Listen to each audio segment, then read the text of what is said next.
intensive of hypertension. Hypertension puts a strain on the heart and blood vessels.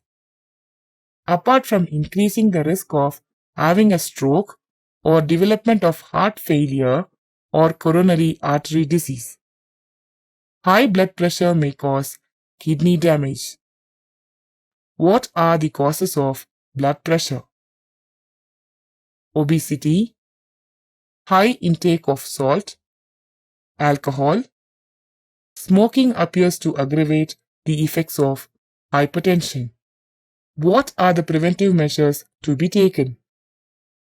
Alcohol consumption and smoking should be avoided.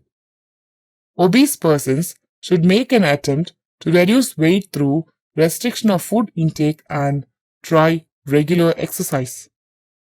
The dietary intake of animal fat, milk, cream, cheese, fatty meat and eggs should be reduced. A restricted intake of salt is recommended.